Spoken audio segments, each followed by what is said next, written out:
அஸ்ஸலாமு அலைக்கும் வரஹ்மத்துல்லாஹி வபரகாத்துஹு. இந்த உலக மக்களை நேர்வழிப்படுத்துறதுக்கு அல்லாஹ் நிறைய நிறைய நபிமார்கள் அனுப்பியிருக்கான். எவ்வளோன்னு சொல்லப்போனா கிட்டத்தட்ட 1,24,000 நபிமார்கள் வந்திருக்காங்க. அதுல ஆனா வெறும் 25 நபிமார்களை மட்டும்தான் அல்லாஹ் குர்ஆன்ல சொல்லியிருக்கான். இப்போ அதுல ஒரு நபியை பத்தி இப்போ நான் பேசுறேன். என்னன்னா அந்த நபியை சகிப்புத்தன்மைக்கு புகழ் போனவர். அவரு மிகவும் செல்வந்தராக இருந்தாரு. அவருக்கு ஒரு பெரிய மாளிகை இருக்குது. அந்த மாளிகை அவருக்கு கிட்டத்தட்ட 500 ஜோடி மாடுகளும் 500 அடிமைகளும் 3000 ஒட்டகங்களும் கிட்ட 7000 ஆடுகளும் இருந்தது. அவங்களுக்கு 7 ஆண் பிள்ளைகளும் 3 பெண் பிள்ளைகளும் இருந்தாங்க. அவங்களுக்கு 4 மனைவிமார்கள் இருந்தாங்க. அவங்க ரொம்பவும் செல்வந்தராகவும் கொடைவல்லாவும் மிகவும் இபாதத் வணங்கக்கூடியவராகவும் அவங்க இருந்தாங்க. இப்போ இவங்களுடைய செல்வத்தை பார்த்து ஷைத்தானுக்கு ஒரு பொறாமை வந்துருச்சு. என்ன அப்படின்னா ஷைத்தான் அல்லாஹ் கிட்ட போய் சொல்றான், யா அல்லாஹ், உன்னுடைய அடியானுக்கு நீ இவ்வளவு செல்வத்தை கொடுத்ததுனால மட்டும்தான் அவன் உன்னை வணங்கிக்கிட்டு இருக்கான். நீ அவங்க கிட்ட இருந்து செல்வத்தை எடுத்துக்கிட்ட அப்படின்னா அவங்க உன்னை வணங்க மாட்டாங்க அப்படின்னு சொல்லிட்டு ஷைத்தான் அல்லாஹ் கிட்ட சொல்றான். அல்லாஹ் சொல்றான், இல்ல, என்னோட அடியான் நான் செல்வத்தை அவங்க கிட்ட இருந்து எடுத்துக்கிட்டாலும் என் அடியான் என்னை வணங்கிக்கிட்டு தான் இருப்பாங்க அப்படின்னு சொல்லிட்டு அல்லாஹ் சொல்றான். அத உறுதிப்படுத்துறதுக்காக அல்லாஹ் இந்த நபிக்கு ஒரு நோயை தரான். என்ன அப்படின்னா தொழுதுட்டு இருக்காங்க. ஒரு நாள் அவங்களுடைய வணக்கத்துல ஈடுபட்டுக்கிட்டு இருக்காங்க. அவங்க தொழுதுட்டு இருக்கும் போது அவங்க காலில் ஒரு சின்ன வலி ஒண்ணு ஏற்படுது. அவங்க அந்த வலியை கூட பொருட்படுத்தாம அவங்க அந்த தொழுகையிலேயே தான் கவனமா இருந்தாங்க. போக போக அந்த வலி ஒரு கட்டியா மாதிரி ஒரு கொப்பளமா மாறுது. அவங்க அதையும் கூட பொறுப்பேத்துக்கல. ஆனா போக போக அந்த கொப்பளம் எப்படி மாறுது அப்படின்னா அதுல இருந்து சீல் வச்சு புழுவே வர ஆரம்பிச்சுது. அது அவங்க உடம்பு முழுக்க பரவ ஆரம்பிச்சுது. அதனால அதை பார்த்தோன்னே அவங்களுடைய மனைவிமார்கள் எல்லாருமே அவங்கள விட்டுட்டு போயிட்டாங்க. அவங்களுடைய இந்த பார்த்தோன்னே அவங்களோட மனைவிமார்கள் எல்லாம் விட்டுட்டு போயிட்டாங்க. அவங்களுடைய பிள்ளைகள் எல்லாருமே அவங்களோட வீடு செவரு இடிஞ்சு விழுந்து அவங்க பிள்ளைங்களும் இறந்துட்டாங்க. அவங்களுடைய ஒட்டகங்கள் எல்லாமே இறந்துருச்சு. அவங்களுடைய வீடு வயல் தோட்டம் எல்லாமே நெருப்பு காற்றால எல்லாமே அழிஞ்சு செதஞ்சிருச்சு. அவங்க கிட்ட இப்ப இருக்கிறதுக்கு ஒரு செல்வமுமே இல்லை. அவங்க கிட்ட இப்ப யார் இருக்கா அப்படின்னா அவங்களுடைய ஒரு மனைவி மட்டும்தான் அவங்கள பாதுகாத்துக்கிட்டு இருக்காங்க. அவங்க மட்டும்தான் அவங்கள பேணுதலா பாத்துக்கிட்டு இருக்கிறாங்க. அவங்களுக்கு அந்த நோயால அவங்களுடைய அந்த ஊர் மக்கள் எல்லாருமே அவங்கள அடிச்சு விரட்டிக்கிட்டு இருந்தாங்க. அவங்கள இப்ப நீங்க ஊர்ல இருந்தீங்க அப்படின்னா உங்களுக்கு நோய் மத்த எல்லாருக்கும் வந்துரும் அப்படின்னு சொல்லிட்டு அவங்க வெளியே துரத்திக்கிட்டு இருந்தாங்க. அப்போ பாக்குறவங்க அவங்க கிட்ட கேட்பாங்க, ஏன்பா உங்களுக்கு இப்படி இருக்குது, நீங்க அதுக்கு என்ன சொல்ல போறீங்க அப்படின்னு சொல்லிட்டு கேக்குறப்ப அதுக்கு அந்த நபி சொல்லுவாங்க, சுப்ஹானல்லாஹ், அல்லாஹ் எனக்கு கொடுத்த செல்வத்தை அவனே எடுத்துக்கிட்டான் அப்படின்னு சொல்லிட்டு அவங்க அப்படி சொல்லுவாங்க. சுப்ஹானல்லாஹ். இப்ப இருக்கிற காலத்துல நம்ம கிட்ட இருந்து ஒரு பொருள் போயிடுச்சுன்னா நம்ம எப்படி பேசுவோம். ஆனா அந்த நபி எப்படி பேசியிருக்காங்க பாத்தீங்களா. அதுக்கப்புறம் அவங்க கிட்ட ஒரு 2 சீடர்கள் இருந்தாங்க. அந்த 2 சீடர்கள் அவங்க பார்த்து மிகவும் அழுதுகிட்டே இருந்தாங்க. அவங்க நோயை கவனிச்சா ரொம்ப அழுகுறாங்க. இவங்களை என் ஆசான ஏதாவது ஒரு நல்ல இடத்துல நாங்க தங்க வச்சுட்டு போயிடணும் அப்படின்னு சொல்லிட்டு அவங்க மிகவும் முயற்சி செஞ்சுக்கிட்டே இருக்காங்க. போக போக எந்த ஊருக்கு போனாலும் எல்லா ஊர்ல இருந்தும் அவங்கள அடிச்சு விரட்டிக்கிட்டே இருக்காங்க. அவங்க கிட்ட அவங்களுக்கு போக இடமே இல்லாம அவங்க ஒரு இடத்துல முடிவு செய்யறாங்க, நம்ம ஒரு காட்டுக்குள்ள குடிசையை கட்டி அதுக்குள்ள இருக்க வச்சிடலாம் அப்படின்னு சொல்லிட்டு இதுவும் செய்யறாங்க. குடிசையும் கட்டுறாங்க. அதுக்குள்ள அவங்கள வச்சுட்டு அவங்க கிளம்பிடுறாங்க.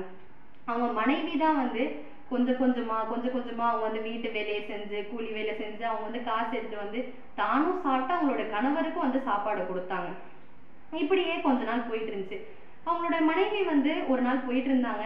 அப்ப அவங்களுக்கு வேலை எதுவுமே இல்லை. ஆனா அவங்களுடைய கூந்தல் மிகவும் அழகானதா இருக்கும். அதை பார்த்து ஒரு காபீர் பெண் பொறாமப்பட்டு அந்த காபீர் பெண் அவங்களுடைய மனைவி கிட்ட சொல்லுவாங்க, உன்னுடைய முடியை எனக்கு தந்துட்ட அப்படின்னா உனக்கு தேவையான சாப்பாடையும் பணத்தையும் நான் தரேன் அப்படின்னு சொல்லிட்டு அந்த காபீர் பெண் சொல்லுவா. அதையும் நம்பி அவங்க முடிய கொடுத்துருவாங்க, சாப்பாடையும் வாங்கிடுவாங்க. ஏன்னா இவங்க கிட்ட சம்பாத்தியத்துக்கு வழியே இல்லை. அந்த ஒரு காரணத்தினால இவங்க செஞ்சிருவாங்க. ஆனா இந்த ஷைத்தான் என்ன தெரியுமா பண்ணுவான். ஷைத்தான் அந்த நபி கிட்ட போய் உங்களுடைய மனைவி இந்த மாதிரி ஊருக்காரவங்க கிட்ட இது விளையாட்டு காட்டி ஊருக்காரவங்க கிட்ட சண்டை போட்டு இவ உன் முடிய கொடுத்துட்டா அப்படின்னு சொல்லிட்டு அந்த ஷைத்தான் வந்து போயிட்டு நபி கிட்ட போய் சொல்லுவான். அப்ப நபி வந்து பயங்கரமா கோபமாவாங்க.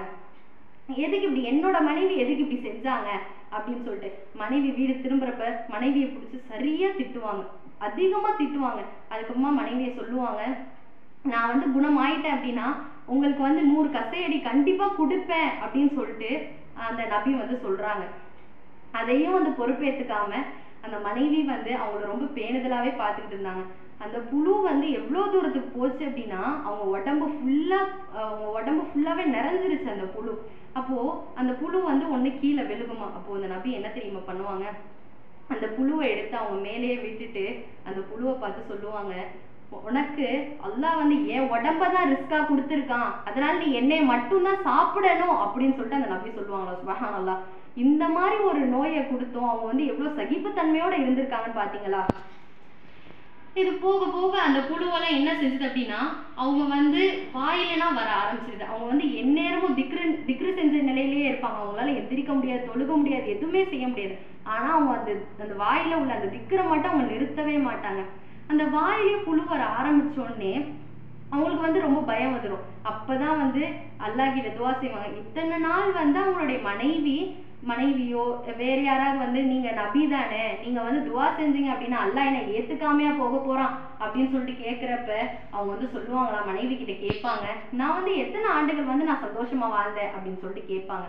அதுக்கு அவங்க மனைவி சொல்லுவாங்க, 80 ஆண்டுகள் வந்து நீங்க சந்தோஷமா வாழ்ந்தீங்க அப்படின்னு சொல்றப்ப நபி வந்து பதில் அளிப்பாங்க, நான் 80 ஆண்டுகள் வந்து நான் என்னோட சந்தோஷத்துக்காக வாழ்ந்தேன், இந்த ஒரு கொஞ்ச நாட்கள் அல்லாஹ்வுடைய கஷ்டத்தை நான் தாங்கிக்க மாட்டேனா அப்படின்னு சொல்லிட்டு சொல்றாங்க.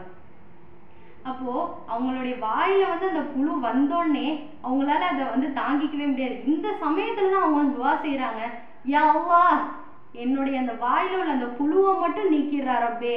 அவங்க இந்த சமயத்துலயும் அவங்க கேட்கல, என்னோட முழு உடவுலையும் ஷிஃபாவா கொடுன்னு சொல்லிட்டு அவங்க கேட்கல, என்னுடைய வாயில உள்ள அந்த புழுவை மட்டும் நீக்கிறான்னு சொல்லிட்டு தான் அவங்க கேட்கறாங்க.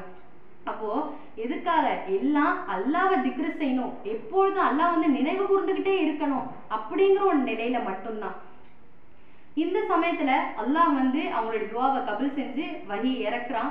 என்ன அப்படின்னா, நபியே உங்களுடைய பாதங்களை வச்சு நீங்க அந்த கீழே உள்ள அந்த நிலத்தை தட்டுங்க அப்படின்னு சொல்லிட்டு சொல்றான். அவங்களும் அதே மாதிரி செய்யறாங்க. அந்த இடத்துல இருந்து ஒரு குளிர்ந்த ஊற்று ஒண்ணு வெளியாகுது, ஒரு குளிர்ச்சியான தண்ணி வருது, இதுல வந்து நீங்க குளிங்க அப்படின்னு சொல்லிட்டு சொல்றான் அல்லாஹ். இவங்களும் அதே மாதிரி குளிர்ச்சி முங்கி எந்திரிக்கிறாங்க. இப்போ ஒரு முழுமையா அவங்க பழையபடி எப்படி இருந்தாங்களோ அதே மாதிரி முழு உடலும் குணமாகி அவ்வளோ ஒரு ஃபுல்லா அவங்க இதுக்கு முன்னாடி எப்படி இருந்தாங்களோ அதே மாதிரி அவங்க பூரண குணமா இருக்கிறாங்க. இந்த சமயத்துல அவங்க மனைவி வந்து வெளில போயிருக்காங்க. வந்து பாக்குறப்ப குடிசையில அவங்களோட கணவர் இல்லை அப்படின்னு சொல்லிட்டு ரொம்ப பதட்டம் ஆயிடுறாங்க. வெளியே வந்து பாக்குறாங்க, எங்கேயுமே இல்லை. ஆனா இவரோட கணவர் மாதிரியே ஒருத்தவர் வெளியே சிம்மாசனத்துல வந்து அமர்ந்து இருக்காரு. அவர்கிட்ட வந்து கேட்கிறாங்க, இந்த குடிசையில வந்து என்னோட கணவர் அவர் வந்து ரொம்ப நோய்வாய்ப்பட்டிருக்காரு, அவரால் எந்திரிக்க கூட முடியாது, அவர் நீங்க பாத்தீங்களா, அவர் எங்கேயாவது வெளியே போறதை நீங்க பாத்தீங்களா அப்படின்னு சொல்லிட்டு அவங்க கிட்ட கேட்பாங்க. ஆனா அவங்களோட மனைவிக்கு தெரியாது இதுதான் நம்மளுடைய கணவர் அப்படின்னு சொல்லிட்டு அந்த மனைவிக்கு தெரியாது.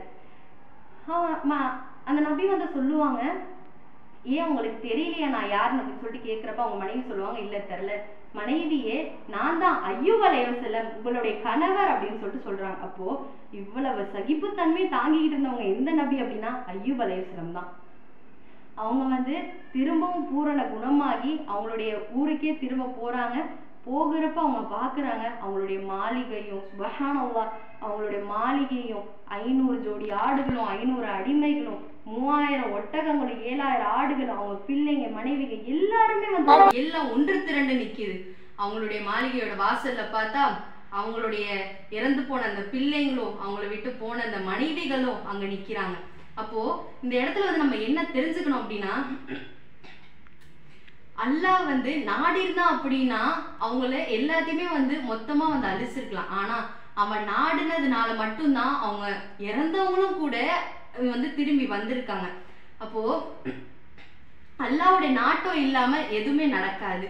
இந்த இடத்துல வந்து நமக்கு இன்னொன்னு வந்து என்ன தெரிஞ்சுக்கணும் அப்படின்னா, அல்லாஹ் எவ்வளவு பெரிய ஒரு சோதனையை கொடுத்தாலும் நம்ம வந்து சகிப்புத்தன்மையோட அது அல்லாஹ் தான் கொடுத்தான், அது வந்து அவனே வந்து திருப்பி எடுத்துப்பான், அவன் கொடுத்ததை அவன் திருப்பி எடுத்துக்கிட்டான் அப்படிங்கிற ஒரு பொறுமையோட நம்ம அல்லாஹ் கிட்டேயே கையேந்தி கேட்டோம்னா இன்ஷா அல்லாஹ் அல்லாஹ் வந்து அதுக்கான ஒரு தீர்வை வந்து அல்லாஹ் வச்சிருப்பான்.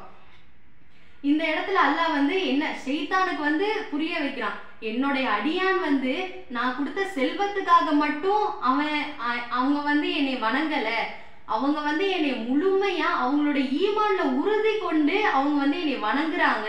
இப்போ நான் அவங்களோட எல்லா செல்வத்தையும் எடுத்துக்கிட்டேன், இருந்தாலும் அவங்க என்னை வணங்கிக்கிட்டு இருந்தாங்க பத்தியா அப்படின்னு சொல்லிட்டு அல்லாஹ் ஷைத்தானை பார்த்து சொல்லுவான். இந்த இடத்துல வந்து நம்ம வந்து இன்னும் நிறைய நம்மளோட ஈமானை வந்து அதிகரிச்சுக்கணும். இன்ஷா அல்லாஹ் நம்மளோட ஈமானை இன்னும் வலுப்பெற அல்லாஹ் தஆலா தௌஃபீக் செய்வானாக. வாஹிர் தஅவானா அனில் ஹம்துலில்லாஹி ரப்பில் ஆலமீன். அஸ்ஸலாமு அலைக்கும் வரஹ்மத்துல்லாஹி வபரகாத்துஹு.